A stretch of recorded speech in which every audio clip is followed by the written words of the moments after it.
Bapak Ibu yang terkasih, saudara yang kasih dalam Tuhan, beberapa waktu ini saya dikirimi gambar-gambar oleh teman-teman saya, baik dari Jakarta, dari Surabaya, dan dari Semarang.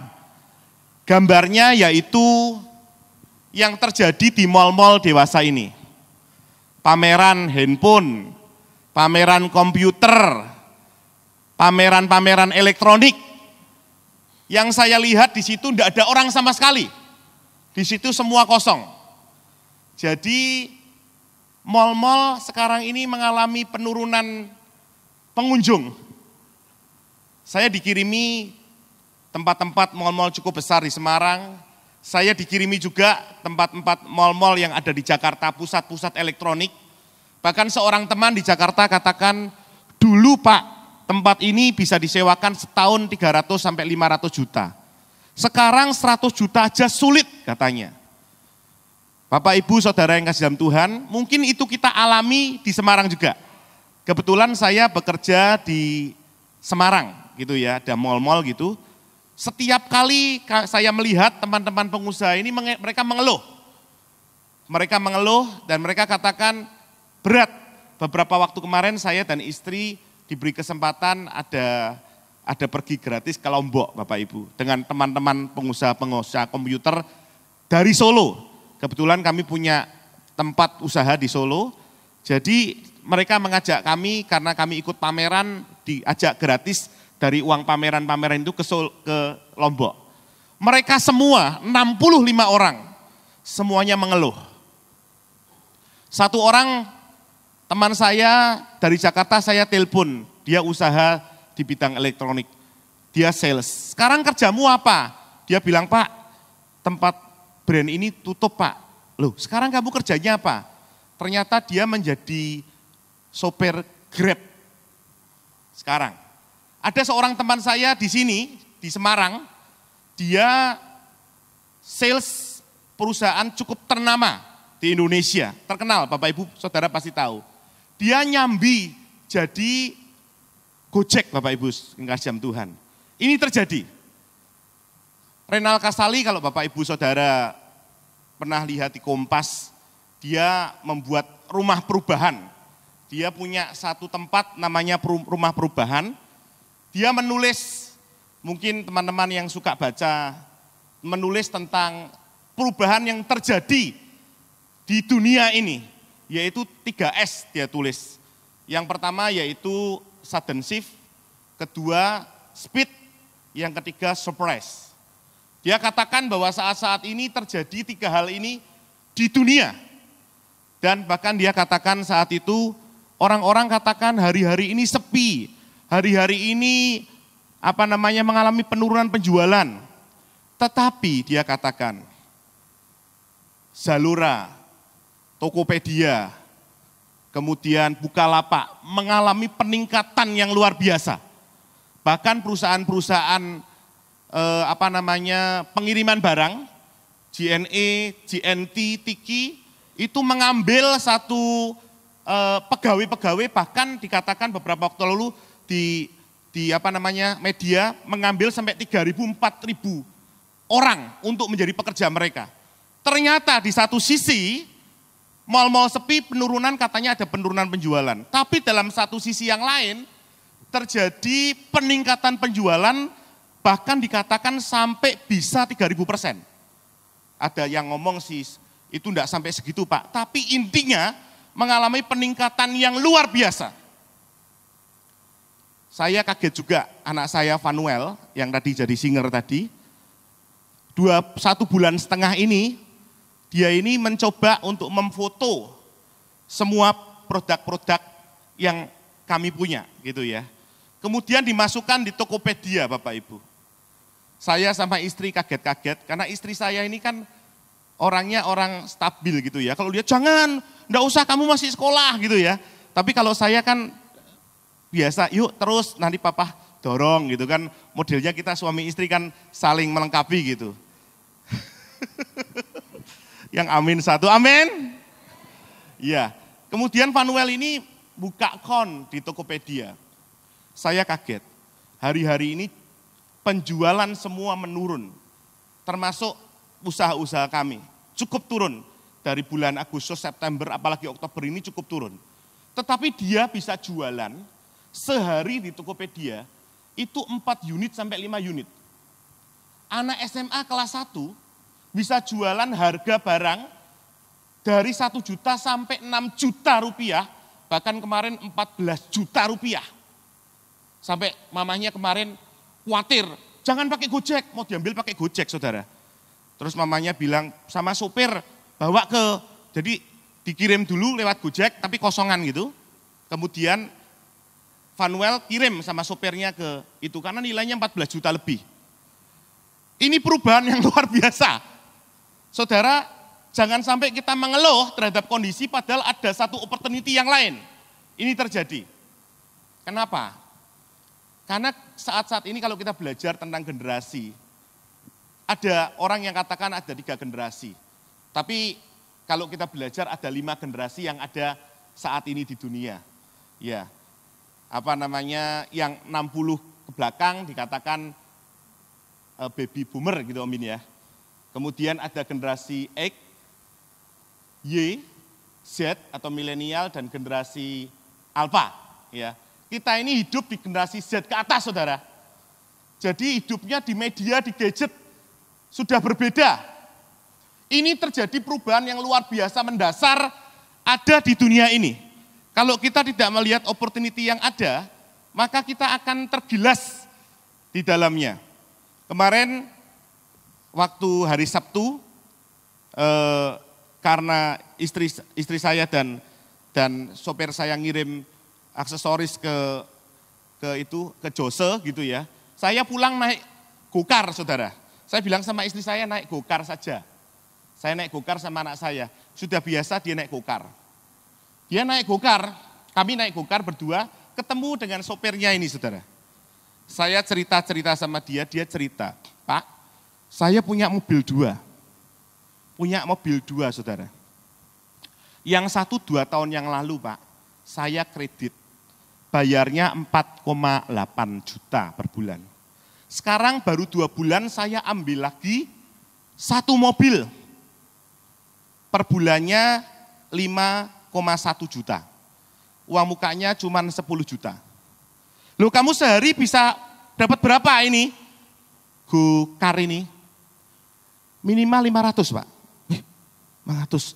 Berarti kali 30 berapa saudara? 15 juta. Dia bisa bayar 2 mobilnya selama 2 tahun pertama sama 10 bulan terakhir dengan hanya apa saudara? Gokar. Tapi Pak saya punya tambahan, mobil saya kan 2 Pak.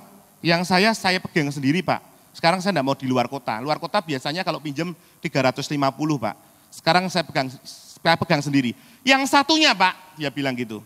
Yang satunya saya pinjemin Pak, saya rental. Bapak punya apa Pak? Saya bisa rentalin, saya ditawarin saudara. Serius nih. Alphard Bu Ari, itu harganya dia bilang Pak minimal 2 juta. Camry itu 1 juta. Saudara yang punya Fortuner bisa 1 juta. Pak Edi 1 juta Pak Edi. Pak Edi punya Fortuner baru. Kalau Fortuner lama katanya 600.000. Tapi yang Kijang Ribbon cuma 350 Om Min. Tetapi cukup laris dia katakan 1 bulan Pak saya bisa naik. Kalau yang Kijang Ribbon gitu Pak bisa 20 kali angkatan Pak. Saya jujur Pak, saya pasti jujur. Saya kasih rumah saya, kasih saya tunjuk anak-anak saya tunjuk ke bapak istri saya. Dia bilang nawarin kepada saya usaha sampingan yang dia usaha berhasil. Saudara, ternyata di balik masalah ada opportunity yang luar biasa. Sekarang kita akan belajar, ini transformasi ternyata. Ini perubahan. Ini yang terjadi di dunia.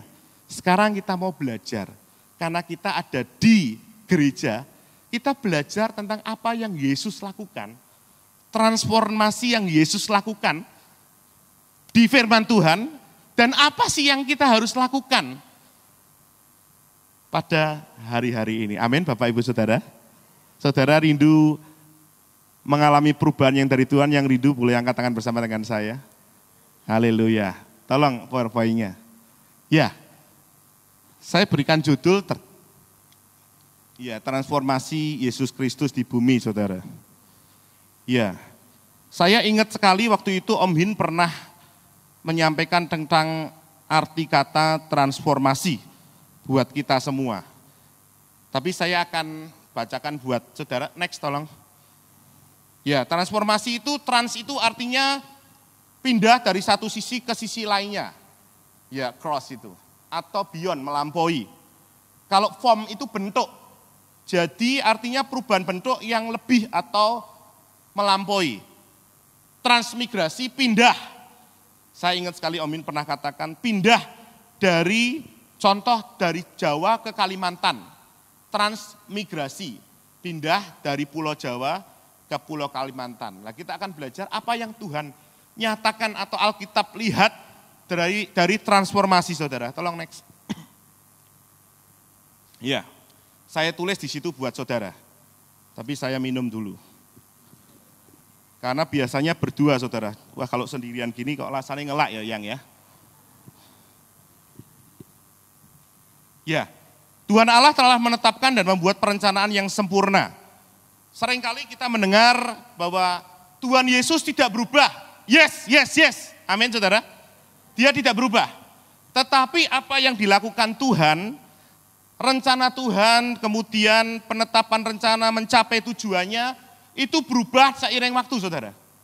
Nanti kita akan lihat apa yang terjadi di dalam firman Tuhan. Next, tolong. Ya, Efesus 1 ayat 3 mengatakan, sebab, saudara bisa baca itu di depan ya. Sebab di dalam Dia, Allah telah memilih kita sebelum dunia dijadikan. Allah telah memilih kita sebelum dunia dijadikan, supaya kita kudus dan tidak bercacat di hadapannya. Saudara, kata memilih kita, tolong saudara kita akan baca, ganti nama kita masing-masing ya. Kita akan baca ayat yang keempat ini. TB itu terjemahan baru, TIS itu terjemahan sederhana Indonesia. Ya, BM itu hidup baru, saudara. Ya, kita akan baca, saudara, kata-kata kita ganti dengan nama-nama saudara. 2, 3. Sebab di dalam Dia, Allah telah memilih Freddy sebelum dunia dijadikan, supaya Freddy kudus dan tidak bercacat di hadapannya. Kalau terjemahan sederhana Indonesia, berkata karena Allah telah memilih kita sebelum dunia ini diciptakan, artinya Dia, Yesus, sudah mengasihi kita dan merencanakan supaya kita disucikan dan tidak bersalah di hadapannya karena bersatu dengan Yesus, saudara. Jadi sebelum dunia dijadikan, saudara, setiap kita Tuhan sudah memilih, amin. Jadi saudara jangan menganggap saudara ada di gereja ini kebetulan, enggak. Saudara ada di tempat ini karena ketetapan Tuhan, amin. Ulangi bersama saya, ketetapan Tuhan. Coba lihat kanan kiri. Kamu ada di sini karena ketetapan Tuhan. Kelihatannya kok kalau gini-gini aja kurang bagus ya. Bangkit berdiri yuk. Bangkit berdiri, saudara. Ucapkan 5 orang. Kamu ada di sini karena ketetapan Tuhan, amin. Keluar dari, yes, haleluya.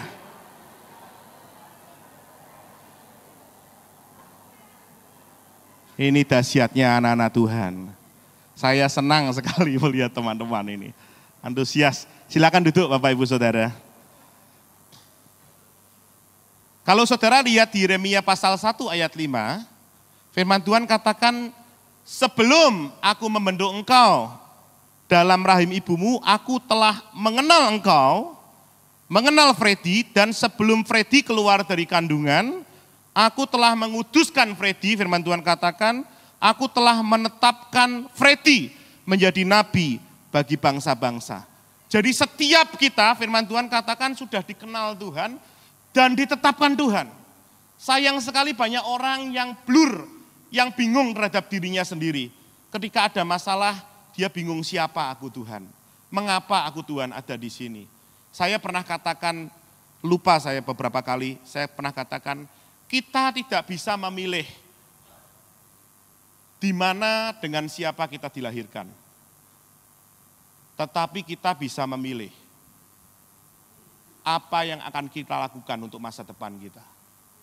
Saya tidak bisa memilih saya dilahirkan dengan orang tua yang namanya Ong Hanteng dan Kwelianwa, tidak bisa. Kalau saya pilih, saya bisa, Tuhan tolong saya supaya saya lahir di rahimnya Jokowi. Oh kok Jokowi? Sorry, istrinya ya berarti ya. Bukan, sorry. Di Ibu Iriana gitu ya. Karena nanti mecungulnya, melah, apa namanya saudara? Apanya? Jebrolnya saudara. Saudara orang Jawa tahu dong. Kalau saya di luar kota ada enak saya saudara ya. Pekalongan itu ya, jebrolnya itu ya. Kok di keluarga yang seperti ini? Jujur saudara, dulu saya sempat protes sama Tuhan. Saudara tahu bahwa saya kelas 2 SMP papa sudah meninggal. Saya harus bekerja. Kalau bisa saya memilih, saya lahir di keluarga yang berkecukupan, yang punya duit. Kalau bisa artis cantik Tuhan. Betul enggak saudara? Kita milihnya di orang-orang yang baik menurut kita. Tapi kita tidak bisa memilih. Kita tidak bisa memilih kita ada di, maaf kata, WNI keturunan Tionghoa. Tidak bisa. Kok blesek kabeh ya? Tidak bisa milih. Betul saudara? Bisa milih enggak kita blesek dan tidak? Kok aku enggak di Arab aja? Hidungnya bangir-bangir, orang ganteng-ganteng gitu. Saudara kita tidak bisa memilih. Betul enggak Bapak Ibu? Ya Pak Gunawan ya? Kita pesek-pesek gini tidak bisa memilih. Oleh sebab itu sangat sayang orang-orang sering sekali membenci orang yang maaf kata etnis tertentu. Karena kita tidak bisa memilih saudara. Betul? Kita tidak bisa memilih di mana kita dilahirkan dengan siapa kita dilahirkan. Kita tidak bisa memilih kok keluargaku kok sederhana. Keluargaku kok miskin, tidak bisa milih. Kalau bisa milih, saya milih saudara. Saudara milih enggak? Kurang keras, saudara milih enggak? Milih. Saudara milih pasti. Tapi kita bisa menentukan hidup kita. Saya kenal Yesus Tuhan dan saya mau hidup saya berubah. Amin saudara. Saya mau lebih baik lagi. Ini saudara. 1 ayat 5. Ayat 2 di atas menyatakan, ayat-ayat di atas menyatakan bahwa manusia ada di bumi telah dipilih, diciptakan dan direncanakan. Rick Warren, saya senang baca Rick Warren. Dulu di Kahal ini kita 40 hari baca 40 Days Purpose Driven Life itu ya.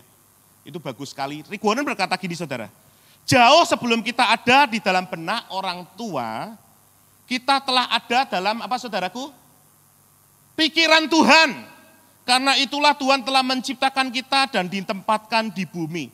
Jauh sebelum kita ada di dalam benak orang tua kita tidak bisa mikir ini akan lahir siapa, tidak bisa. Tapi dia katakan kita telah ada dalam pikiran Tuhan. Mazmur 139:13 mengatakan kita ditenun, sudah ditenun oleh Tuhan sendiri. Jadi di bumi ini bukanlah apa saudaraku? Kebetulan. Karena sudah direncanakan dan ditetapkan Tuhan. Amin. Sekarang coba lihat sekali lagi. Kanan kirimu saja. Ngomong sungguh-sungguh. Aku di sini karena ditetapkan Tuhan. Coba ngomong loh saudara, jangan tidak ngomong ya. Kanan kiri. Aku di sini karena apa? Ditetapkan Tuhan. Saudara di Kahal ketetapan Tuhan, amin. Saudara ada di keluarga Kahal ketetapan Tuhan, amin. Saudara ada di keluarga saudara karena ketetapan Tuhan. Ayat 10, tadi belum dibaca ya. Ya. Kita baca bersama-sama ayat 10. Ya. 2, 3. Ketahuilah, pada hari ini aku mengangkat engkau atas bangsa-bangsa dan atas kerajaan-kerajaan untuk mencabut dan merobohkan, untuk membinasakan dan meruntuhkan, untuk membangun dan menanam. Pada zaman perjanjian lama, Tuhan memakai, ini hanya satu yang saya berikan contoh, Yeremia. Mengadakan perubahan yang luar biasa di Israel, saudara. Firman Tuhan katakan, Tuhan berkata bahwa Allah memilih Yeremia untuk mengangkat bangsa-bangsa, mencabut, merobohkan, membinasakan, dan meruntuhkan. Jadi pada zaman perjanjian lama pun Tuhan mengadakan transformasi, saudara. Tuhan mengadakan perubahan. Ini yang terjadi di dalam firman Tuhan. Saya penulis di situ, tolong next. Efesus 2 ayat 10. Ayat ini sering dibaca, saya senang sekali. Om Bin sering bacakan ini untuk kita. Kita akan baca bersama-sama Efesus 2 ayat 10. Kitanya diganti nama saya, nama saudara masing-masing maksudnya. Nama saya nanti Freddy semua saudara ya. Nama saudara masing-masing. Ya, 2-3. Karena Freddy ini buatan Allah, diciptakan dalam Kristus Yesus untuk melakukan pekerjaan baik yang dipersiapkan Allah sebelumnya. Ia mau supaya Freddy hidup di dalamnya. Firman Tuhan katakan kita ini buatan Allah, diciptakan dalam Kristus Yesus untuk melakukan pekerjaan baik. Semua kita. Mengapa saya katakan saudara diganti nama saudara? Supaya bukan hanya Bu Ari yang melakukan perbuatan yang baik.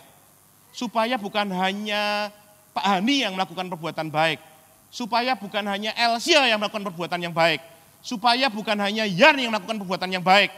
Tetapi siapa? Semua ini siapa saudara? Saya ulangi. Saya melakukan perbuatan baik. Yang dipersiapkan Allah. Sebelumnya. Amin. Saudara, di sini banyak pelayanan. Kita bisa melakukan perbuatan baik. Kalau kita tidak mau, saudara, melakukan perubahan ini, kita akan tertinggal. Kita akan berada di dalam stagnasi. Padahal itu pilihan kita. Saudara ngomong gereja tidak ada acara, padahal banyak hal yang bisa dilakukan. Saudara, Senin sama hari Sabtu ada apa? Masa. Ada makanan gratis. Ada, itu banyak sekali ibu-ibu mereka yang membantu. Ada English Club, butuh banyak. Ada panti asuhan, ada diakonia. Saudara, mau enggak kita melakukan perbuatan baik? Mau enggak kita berubah? Yeremia, dia mau melakukan itu. Apakah kita mau atau enggak itu tergantung dari kita. Kalau saudara dengar firman ini berkata aku mau, saudara akan bergerak menuju sesuatu yang lebih baik. Tetapi kalau kita bilang firman sebagus apapun, sebaik apapun, selucu apapun, bahkan sekarang modelnya saya ini ya kaget juga kalau saudara lihat, maaf kata di sini tidak ada saudaraku. Di Jakarta itu banyak sekarang orang yang panggil komedian-komedian sebelum khotbah. Betul enggak saudara? Saudara lihat enggak? Ada entertain, siapa namanya? Bukan Tukul loh, siapa? Siapa om? Mongol. Ya Mongol itu sering dipanggil saudara. Orang seneng, tadi kemarin anak saya bilang, Pak sekarang kok di gereja kok isinya banyak komedian ya. Tujuannya cuma telinganya enak saudara. Tapi mau enggak kita berubah, masalahnya itu. Mau enggak kita melakukan firman Tuhan. Jadi masalahnya, Omin berikan firman kemarin tentang benih saudara. Ya, dikatakan bukan masalah benihnya atau firmannya. Tapi jatuh di pinggir, jatuh di bebatuan, jatuh di semak-semak, atau di tanah yang subur. Kan masalahnya itu saudara. Amin. Jadi kita rindu hari ini. Saudara, kita boleh berkata ya terhadap firman. Siapapun, apapun kondisi kita. Kalau kita tidak mau bergerak, tidak mau transform, saudaraku tidak mau berubah. Ya saudara maaf kata sampai 20 tahun lagi, ya kita seperti ini. Tidak ada sesuatu yang bisa kita lakukan untuk kemuliaan Tuhan. Tetapi ketika kita ngomong Tuhan, aku mau melakukan kehendak-Mu. Maka saudara kita akan bergerak. Apa yang bisa kita lakukan? Saya senang Pak David ini, dia tulis buku. Tulis buku untuk kemuliaan Tuhan. Amin. Saudara, Yesus ada di dunia hanya 2 yang dilakukan. Dia beritakan keselamatan dan dia beritakan kerajaan Allah. Itu yang dia lakukan. Pak David ini kalau di Golden Age Bapak Ibu lihat, dia selalu di depan. Dia mau melayani. Kita mau enggak berubah saudara? Atau kita maaf kata, sorry saya sering berikan ilustrasi 3D di gereja. Maaf kata kalau saya salah. Duduk, diam, melongop-longop. Sorry saudara. Tapi itu yang sering kita lakukan. Kita diam dan tidak melakukan apa-apa di gereja. Kita hanya sebagai penonton. Saya senang tadi saya ke belakang ketemu sama Yan.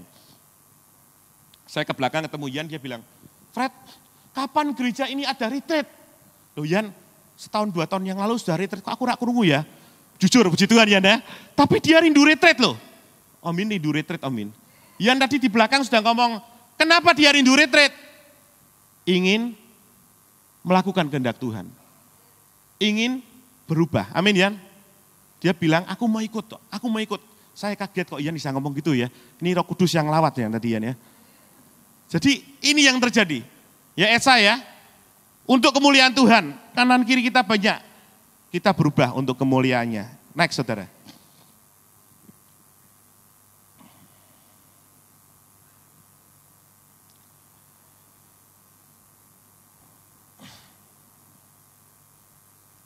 Iya, saudara yang kasih dalam Tuhan, Anda adalah buatan tangan Tuhan, dikerjakan dan dirangkai dengan hati-hati. Iya. Poema dengan hati-hati dibuat secara rinci untuk sebuah agenda ilahi yang telah dipersiapkan sebelumnya. Saya sangat yes dan amin. Beberapa waktu lalu, kalau saudara lihat Pak Kris Manusama datang, dia bicara sesuatu yang memberkati saya.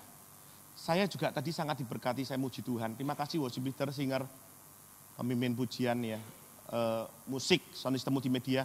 Saya tadi nyanyi nangis tuh saudara. Saya rasakan Tuhan itu menjamah. Saudara, saya tadi sampai maju ke depan minta tisu, Enggak ngomong Om Bin sih, Om Bin. Saya ambil tisu, saya lap mata saya nangis, saya tahu ini Tuhan. Tuhan hadir pada saat kita nyembah Tuhan. Saya rasakan Tuhan ada. Terima kasih teman-teman. Saudara perlu berdoa untuk mereka, supaya kita terus ada hati untuk kita mau mendoakan mereka. Bukan menerima tapi memberi. Saya lanjutkan saudara. Pak Kris Manusama dia bicara gini. Firman Tuhan sebetulnya dia ngutip firman Tuhan. Firman Tuhan katakan di Kejadian, dia menciptakan semua ciptaannya itu dengan perkataan. Dia ciptakan semua ciptaannya dengan perkataan. Hari pertama, kedua, Tuhan katakan semuanya baik. Kalau saya tidak akan baca itu satu-satu, tapi saudara lihat di firman Tuhan ketika dia menciptakan manusia, dia turun tangan sendiri. Dia buat tangannya menjadi kotor saudara oleh tanah liat, dan dia bentuk. Poema itu saudara. Oleh sebab itu saudara dibentuk oleh tangan Tuhan sendiri. Kita semua berharga, amin. Katakan saya sangat berharga. Lebih keras lagi, saya sangat berharga.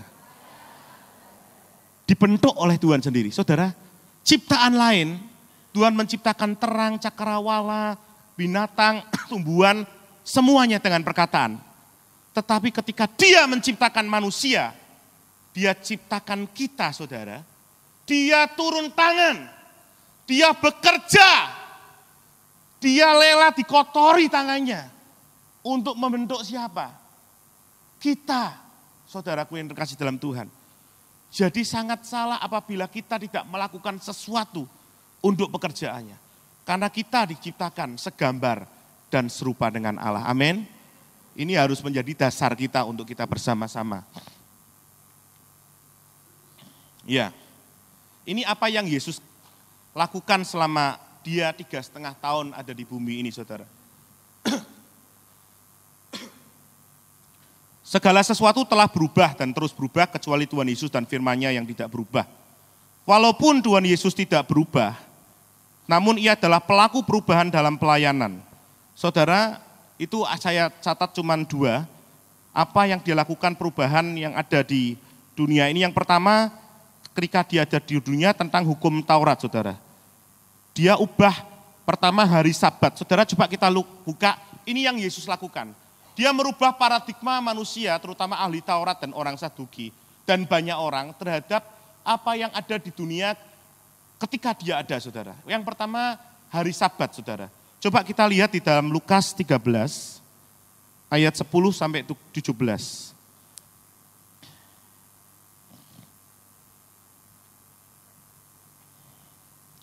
Lukas 13, ayat 10 sampai 17. Itu saudara bunyinya Yesus menyembuhkan orang sakit pada hari Sabat. Saya tidak akan perpanjang di situ saudara, tentang hari Sabat saya tidak akan baca satu-satu. Tetapi intinya orang Farisi dan Saduki itu sangat memegang hukum Taurat saudara. Sehingga mereka, Yesus ini siapapun juga tidak boleh melakukan apapun juga pada hari Sabat. Dan Yesus menyembuhkan orang pada hari Sabat. Yang kedua yang Tuhan lakukan Lukas 6 ayat 1 sampai 5.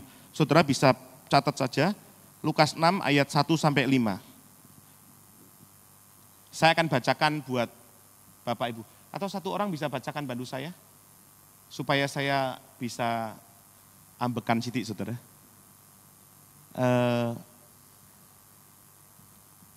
Koafu, bacakan Koafu. Iya, mata saya tertuju kepada Koafu. Lukas pasal 6 ayat 1 sampai 5. Koafu bisa bangkit berdiri. Mic-nya tolong. Ini ya.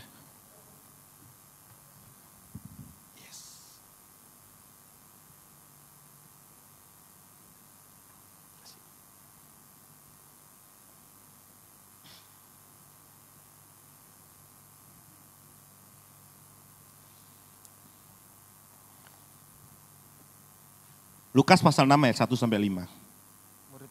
Murid-murid memetik gandum pada hari Sabat.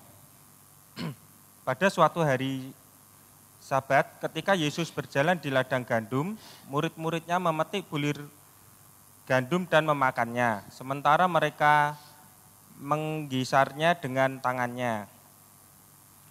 Tetapi beberapa orang Farisi berkata, "Mengapa kamu berbuat sesuatu yang tidak diperbolehkan pada hari Sabat?"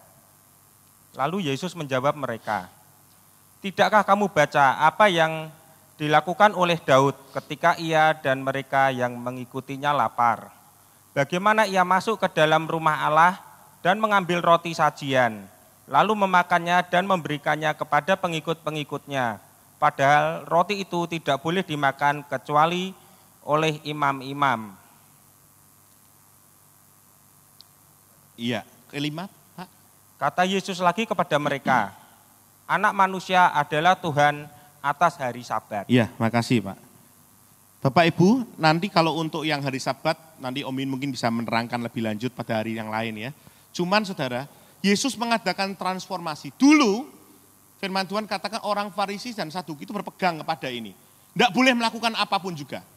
Tapi firman Tuhan katakan bahwa Allah adalah Tuhan atas hari Sabat. Dia mengadakan transformasi besar-besaran.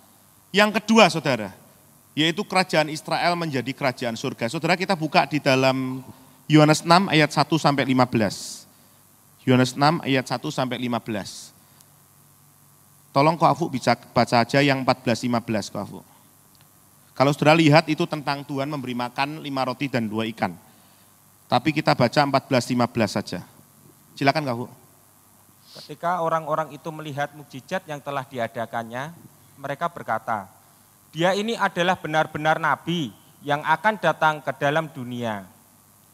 Karena Yesus tahu bahwa mereka hendak datang dan hendak membawa dia dengan paksa untuk menjadikan dia raja. Ia menyingkir pula ke gunung seorang diri. Iya, saudara, Yesus mengubah paradigma orang-orang Yahudi saat itu. Ayat ini muncul saudara, kenapa? Karena waktu itu orang-orang Yahudi ini lagi dijajah oleh orang Romawi, saudara. Sehingga mereka berpikir dulu pada zaman hakim, raja-raja, nabi-nabi itu, pada zaman dia ingat dulu ada Raja Saul, ada Raja Daud.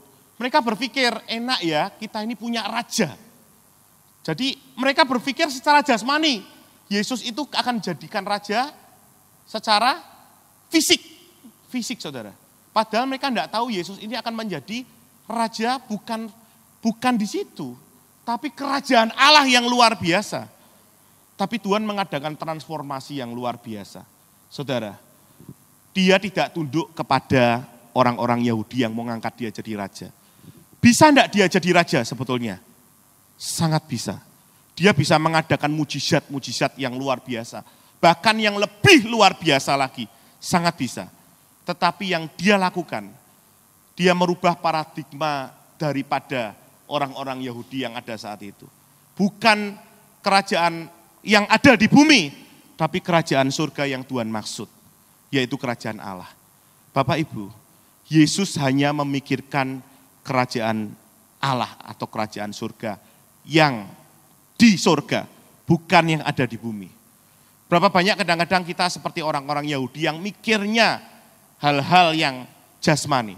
Tapi Yesus, dia mengadakan suatu perubahan yang luar biasa. Dia mengadakan transformasi, saudara. Saya rindu seperti Yesus yang mengadakan transformasi ini. Setiap kita juga mengadakan hal yang sama. Sekarang apa yang harus kita lakukan sebagai orang percaya? Akan apa yang terjadi, saudara? Kalau saudara lihat itu, Yesus berbicara tentang kerajaan surga terus menerus. Markus 4 ayat 17, Markus 1 ayat 5, dia berkata, bertobatlah, kerajaan surga sudah dekat. Dia hanya berbicara tentang kerajaan surga. Dia bicara tentang kerajaan Allah. Jadi apa yang dilakukan Yesus tertujunya hanya kepada Allah. Tertujunya kepada Yesus. Tertujunya kepada surga, saudara. Kalau kita diberkati, pikiran kita harus kepada surga, kepada Allah.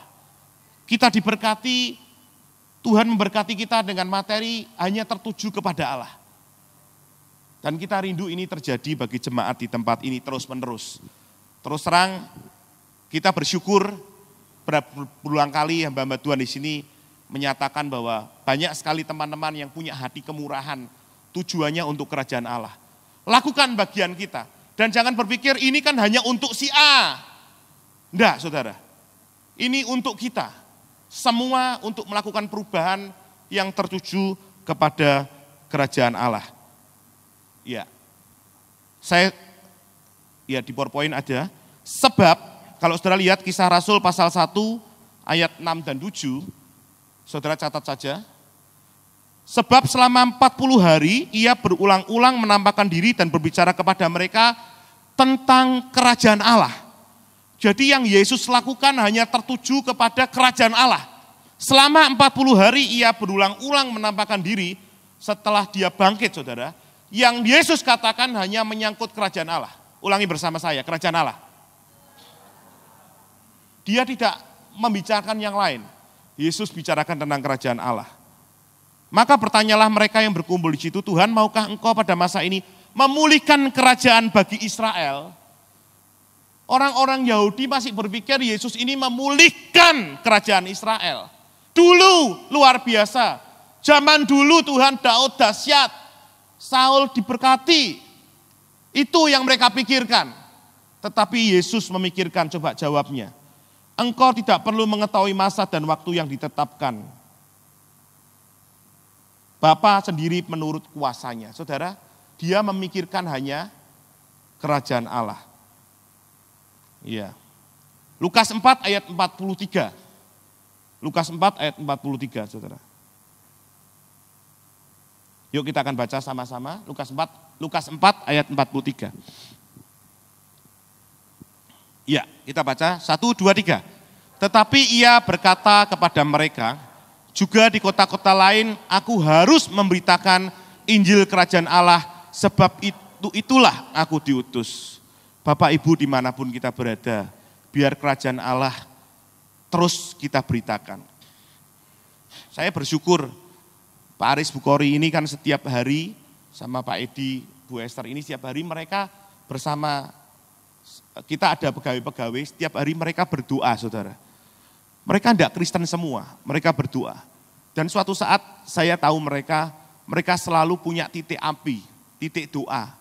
Di Simpang 5 itu mereka mendirikan satu tempat di kantor mereka untuk mereka berdoa. Saudara, kerajaan Allah yang diberitakan, dimanapun kita berada. Saudara bekerja, saudara melakukan hal-hal yang lain, saudara bepergian. Ingat yang harus kita pikirkan yaitu Injil kerajaan Allah. Ini yang Yesus lakukan. Bukankah kita anaknya Yesus? Dan Yesus selalu perbuat ini di dalam hidupnya. Orang perlu makan, yes, nanti kita akan bahas itu, saudara. Tapi yang Yesus lakukan, apapun kita diberkati, tertujunya untuk kerajaan Allah. Amin. Ketika kita melakukan ini, saudara, hidup kita diperbarui. Tapi kalau kita tidak memikirkan kerajaan Allah yang kita lakukan ketika kita mau berbuat sesuatu, saudara mau marah, ingat kerajaan Allah. Ada enggak gaya hidup kerajaan Allah marah? Ada enggak gaya hidup kerajaan Allah korupsi? Ada enggak gaya hidup kerajaan Allah menipu? Karena oleh sebab itu dia berbicara banyak tentang kerajaan Allah, saudaraku yang kasih dalam Tuhan. Saya tulis di sana di PowerPoint, saudara. Bagaimana dengan kita? Untuk apa saudara diutus di bumi dan di Kahal Semarang? Apakah kita di sini karena kebetulan? Saudara, apakah kita di sini karena kebetulan? Tidak. Amin. Sekarang saudara ada di Kahal ini untuk apa?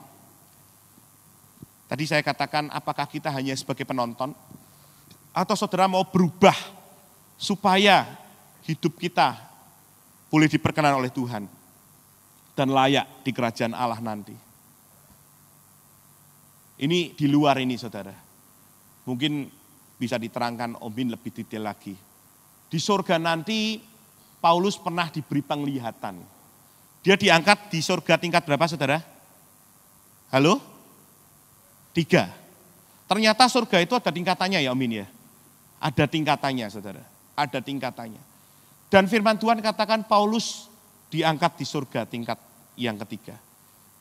Saudara, lakukan sesuatu perubahan. Kita berkenan di hadapan Tuhan, supaya kita boleh ada di surga yang Tuhan nyatakan dalam kehidupan kita. Kita tidak bisa tidak melakukan apa-apa. Kita harus melakukan sesuatu untuk kemuliaan Tuhan. Saya setuju begitu kita sudah mengaku Yesus sebagai juru selamat, kita sudah percaya, yes, saya masuk surga. Tapi kita harus kerjakan keselamatan dengan apa? Dengan kita berubah, saudara. Amin. Kita bisa melakukan baik. Ibu-ibu rumah tangga sekali lagi, sering sekali Pak Hani, Om Hin atau semua teman-teman, Om Yu, Pak Budi dan sebagainya selalu berkata, kita harus melakukan sesuatu. Berubah, melakukan sesuatu. Banyak hal yang terjadi. Yang bisa kita lakukan untuk kemuliaannya, saudara. Apa saudara? Untuk apa saudara di Kahal? Apa untuk menjadi penonton? Atau kita melakukan sesuatu untuk kemuliaannya? Ada beberapa hal yang akan kita sama-sama lakukan. Saya akan cepat untuk bersama-sama saudara. Yang pertama yaitu, apa sih yang harus kita lakukan mengalami perubahan apa? Yang pertama yaitu nilai hidup saudara. Nilai hidup. Next tolong. Iya. Paulus adalah aktor pemberita kerajaan Allah. Ia membanggakan kehebatannya. Tetapi dia berubah nilai kehidupannya ketika ketemu dengan Yesus. Filipi 3 ayat 7 sampai 9. Tetapi apa yang dahulu merupakan keuntungan bagiku, sekarang kuanggap rugi karena Kristus. Malahan segala sesuatu kuanggap rugi karena pengenalan akan Kristus Yesus, Tuhanku lebih mulia daripada semuanya. Seorang yang bernama Paulus, yang dulunya Saulus, dia seorang murid dari Gamaliel, seorang yang luar biasa, dia punya keimaman tinggi. Firman Tuhan katakan, dulu yang kuanggap untung, sekarang kuanggap rugi. Kalau saudara lihat ayat yang tadi Filipi 3:7-9 itu, malah dianggap sampah, firman Tuhan katakan. Saudara, ketika pengenalan akan Allah itu ada, kerajaan Allah ada dalam hidup kita, maka yang dulunya mungkin kita menganggap banyak orang yang berkata, maaf kata saudara, ketika orang berkata dulu, Paulus itu dia suka menyiksa saudara, orang-orang Kristen. Bahkan Stefanus ada di hadapan dia mati, betul saudara ya? Tetapi firman Tuhan katakan, itu seperti sampah. Pengetahuan yang dulu pun kuanggap seperti sampah. Perubahan paradigma yang luar biasa dalam hidupnya. Perubahan nilai. Dia hanya memikirkan kerajaan Allah. Dia hanya memikirkan yang di atas, saudara. Apakah kita mulai sekarang ini, saudara? Mungkin teknologi bisa berubah. Mungkin daya beli masyarakat ikut berubah dengan online dan sebagainya. Tetapi ketika kita berubah di dalam kehidupan kita, nilai-nilai kehidupan kita ini, kita mau seperti Tuhan, maka itu akan menyenangkan Tuhan, saudara. Ini yang harus ada dalam hidup kita. Yang kedua, saudara, perubahan prioritas kehidupan. Matius 6 ayat 33. Carilah dahulu kerajaan Allah dan kebenarannya, maka semuanya akan ditambahkan kepadamu. Ya. Jadi mulai pikirannya hanya kepada surga, saudara. Diberkati secara jasmani, oke, sangat diberkati. Haleluya. Tapi ketika diberkati, apa yang kita lakukan setelah diberkati? Setelah saudara diberkati secara materi, apa yang harus kita lakukan? Itu harus tertuju kepada kerajaan Allah. Yang ketiga, saudara, perubahan tujuan hidup. Ya. Tujuan hidup umat kerajaan Allah adalah untuk kemuliaan nama Tuhan saja. Apa saja yang dilakukan dan diperbuat hanya untuk kepentingan Tuhan. Dan untuk membantu dan menolong orang banyak. Ini tujuan perubahan tujuan hidup, saudaraku. Memuliakan Allah dan diselamatkan. 1 Korintus 10 ayat 31. Saudara, kita akan baca 1 Korintus 10 ayat 31. Kita tidak akan lama lagi. 1 Korintus 10 ayat 31. Ya, kita akan baca, saudara. Sudah ya ayatnya ya. Ya, 2, 3. Aku menjawab, jika engkau makan atau jika engkau minum, atau jika engkau melakukan sesuatu yang lain, lakukanlah. Iya, lakukanlah untuk apa, saudara? Kemuliaan Allah. Tadi Om Bin berdoa untuk memuliakan Allah. Karena dia itu sudah besar.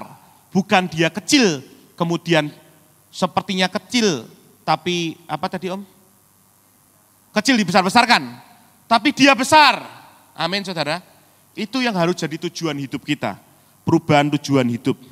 Yang keempat, mengalami perubahan pandangan terhadap materi, saudara. Ini yang tadi dikatakan ya. Harta di bumi bisa rusak, karena tidak dijamin keberadaannya. Sedangkan harta di surga tidak dapat rusak dan dapat. Ini saudaraku, ini penting. Harta di bumi kita bisa rusak. Saya bersyukur sekali lagi banyak teman-teman yang rindu melayani, rindu berkorban untuk kemurahan Tuhan, ini luar biasa. Tetapi kita rindu bukan hanya 1-2 orang. Atau kita berpikir itu kan bagiannya si A. Enggak, saudara. Kita harus meyakini dan percaya bahwa ini bagian kita semua. Amin, saudara. Jadi untuk materi ini bukan bagiannya Om Hin saja contoh. Bagiannya Vivian saja, bukan. Tapi setiap kita. Kalau kita rindu, kita memuliakan Allah. Saudara, rindu diberkati, yes. Itu nanti, saudara, enggak mikirnya kita diberkati. Itu yes, amin. Kalau kita memberkati, kita pasti diberkati. Tapi tujuannya untuk memuliakan Allah. Ulangi bersama saya, memuliakan Allah. Jadi kalau saudara, materi kita untuk memuliakan Allah, saudara akan berpikiran hanya untuk kerajaan Allah. Firman Tuhan katakan, di mana hartamu berada, di situ, halo? Hatimu berada. Saya beberapa kali berkata, Tuhan itu tidak melihat jumlah rumah kita. Tuhan tidak melihat jumlah bisnis kita. Tuhan tidak melihat jumlah mobil kita. Tuhan tidak melihat apa yang kita miliki. Tapi Tuhan melihat apa yang bisa kita berikan untuk Tuhan. Engkau bisa memiliki uang triliunan, tetapi kalau engkau tidak memberikan untuk Tuhan, maka Tuhan itu tidak melihat yang itu, saudara. Tuhan hanya melihat apa yang kau berikan kepada Dia. Ini yang Tuhan. Jadi oleh sebab itu, saudara, jangan berpikir aku tidak punya apa-apa, aku hanya punya contoh 10.000, 100.000, 1 juta, tidak ada artinya. Di gereja Kahal, oh saudara, ini bukan masalah tidak ada artinya. Ini masalah saudara berkenan di hadapan Tuhan, amin. Ini masalah saudara memuliakan Tuhan dengan harta kita. Bukan masalah saudara, sudah nanti kan ada yang memberi, enggak. Kalau saudara kita tidak berubah paradigma kita, bahwa itu tujuan kita untuk memuliakan Tuhan, kita tidak akan terus berubah menurut pembaruan yang Tuhan mau. Kita akan stagnasi, kita akan diam di tempat bahkan mundur, saudara. Kenapa? Kita berpikir hanya orang-orang tertentu yang melakukan. Mengapa Tuhan, mengapa Tuhan berikan 2 janda, kok 2 janda? Salah lagi, janda yang memberi 2 peser, ya, 2 janda. Ini, di saat ini kalau lihat 2 janda, ingat 12 wanita pendarahan, toh? Lah iya, masih ingat. Saking cepetnya ngomongnya, saudara. Ketika kami di Tewah ada KKR gitu ya. Om ini ingat ya. Saya kecepatan ngomong, saudara. Atau Bini nguyu ya, saudara ya. 12 perempuan pendarahan. sakit pendarahan, 12 sakit. Saya enggak ngerti saudaraku, saya kira dia Tuhan nyata. Wah pokoknya ternyata 12 perempuan ngomongnya Gohani, salah saya. Si Swateng pulang ngomong sama saya, Fred kamu tadi ngomongnya 12 perempuan sakit pendarahan. Aduh enggak inget ini 12 satu, maksudnya perempuan yang sakit pendarahan. Ya. Oh 12. Salah ngomong ya. Jadi saudaraku yang kasih Tuhan,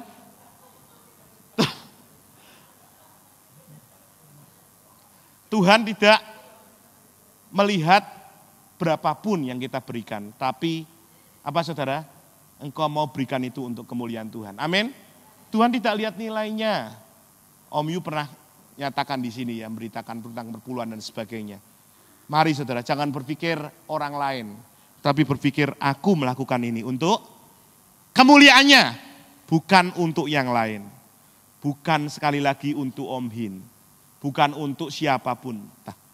Tapi untuk kemuliaan Tuhan. Amin. Ya, yang terakhir. Wah, kalau terakhir ini biasanya mata yang kelap-kelip jadi berbinar-binar, saudara.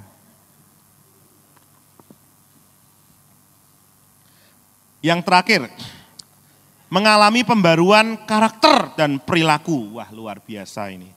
Mengalami pembaruan karakter dan perilaku. Saudara, ketika kita rindu Tuhan, aku memuliakan Kau dan memikirkan kerajaan Allah. Karakter kita berubah, saudara. Karena Tuhan katakan itu yang di firman Tuhan. Jadi jangan sampai ketika kita jadi anak Tuhan, karakter kita tidak berubah. Maaf kata saudara, kita kadang-kadang ngomong tetap nyelekit, ya tetap nyelekit. Lah aku koiki, lah inilah saudaraku, aku koiki. Ketika kita mengalami perjumpaan, koiki itu Pekalongan atau Semarang ya? Pekalongan ya, salah lagi saya. Saudara, kita tidak bisa berkata, aku seperti ini. Aku ya gini ini, omongan nyelekit, ya aku seperti ini. Saudara, firman Tuhan katakan ketika kita memikirkan kerajaan Allah, kemuliaan Allah. Kita ngomong Tuhan, ubah karakterku. Seperti karakter Kristus. Amin. Ini yang harus jadi dalam hidup kita. Kalau kita mau berubah karakter kita, saudara, maka banyak orang akan bertobat melihat Yesus kecil melalui hidup kita. Perhatikan saudara, ketika kita mau berubah karakter kita sesuai dengan yang Yesus lakukan, saudara, maka banyak orang akan melihat Yesus kecil di dalam kehidupan saudara semua. Orang akan melihat Yan dan bertobat. Bukan melihat Om Hin, bukan melihat Bu Ari, bukan melihat Pak Roy, tapi melihat semua teman-teman berubah. Rindu enggak Bapak Ibu Saudara? Saudara rindu enggak orang melihat kita berubah, rindu enggak? Saudara yang rindu angkat tangan bersama dengan saya. Rindu ya? Ini bukan langsung mak jegagi saudara, sorry. Mak tiba-tiba saudara. Tetapi harus kita mau. Amin saudara. Harus kita rindu Tuhan, Roh Kudus tolong aku. Minta dia bekerja. Selalu Om Min katakan minta Roh Kudus. Tapi kalau Roh Kudus bekerja ya jangan dikeraskan hati kita. Lah aku koiki, aku seperti ini, enggak bisa. Kita harus berubah. Saya beberapa waktu yang lalu bicara tentang perkataan. Ada tiba-tiba ngomong, Pak Freddy aku bolak-balik kok. Berusaha untuk perkataan saya baik kok. Perucut apa namanya? Kelepasan ya. Kelepasan itu kan Roh Kudus gitu ya toh. Kelepasan ngomong kok gini lagi. Minta terus. Roh Kudus apa? Bekerja. Amin. Supaya karakter kita diperbarui. Karakter Kristus ada di dalam hidup kita. Kalau saudara tahu ada karakter-karakter yang tidak baik, saya contohnya. Saya ini karakter saya ini yang kurang baik, contohnya saudara ya, yang kurang baik. Oh, malas ditulis, minta Tuhan dalam nama Yesus. Biar karakter Kristus menggantikan yang malas ini Tuhan. Kalau saudara ngomongin nyelekit, berdoa dalam nama Yesus. Supaya orang tidak tersandung gara-gara perkataanku Tuhan. Saya kemarin sampaikan bukan hanya perkataan, tapi saudara bisa WA saudara, bisa Instagram saudara. Amsal 18:21 kemarin Om menyampaikan di Jose sama Lola, hidup dan mati dikuasai oleh lidah. Siapa suka mengemakan dia akan memakan buahnya. Saudara, ketika kita ngomong damai isinya damai. Saudara, karakter kita harus berubah, minta Tuhan. Kalau ada sesuatu karakter kita apalagi saudara yang tidak baik di hadapan Tuhan, Selain contohnya tipu sana, tipu sini, waduh Tuhan ini tidak baik. Saudara berdoa dalam nama Yesus, aku minta Tuhan ini hilang dalam hidupku. Aku minta benar di hadapan-Mu Tuhan. Saudara, ketika ini ada dalam hidup kita, maka saudara akan berubah dan hanya memikirkan kerajaan Allah. Dan seperti yang Yesus lakukan, saudara kita anak-anak Yesus akan berubah. Amin. Terakhir tolong kita akan baca bersama-sama. Next. Tidak ada? Lah itu. Ya, kita baca sama-sama saudara. Sambil bangkit berdiri. Baca dengan suara keras saudara ya. Supaya kita semua yakin dan percaya. 2, 3. Lakukanlah perubahan dalam hidup dan pelayananmu yang berdampak pada kekekalan, supaya dikenang dan diingat oleh Allah dan manusia. Sekali lagi dengan suara lebih keras, supaya kita mendengar saudara. Amin. 2, 3. Lakukanlah perubahan dalam hidup dan pelayananmu yang berdampak pada kekekalan, supaya dikenang dan diingat oleh Allah dan manusia. Amin. Musik tolong maju ke depan.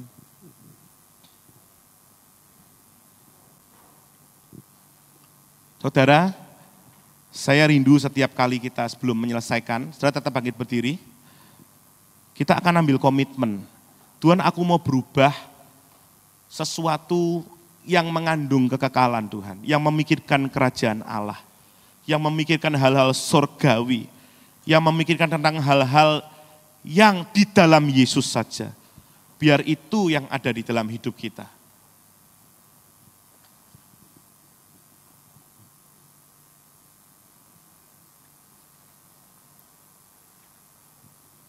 Saudara semua tutup mata, biar pada pagi ini sebelum kita selesai, kita mengambil satu komitmen kepada Tuhan.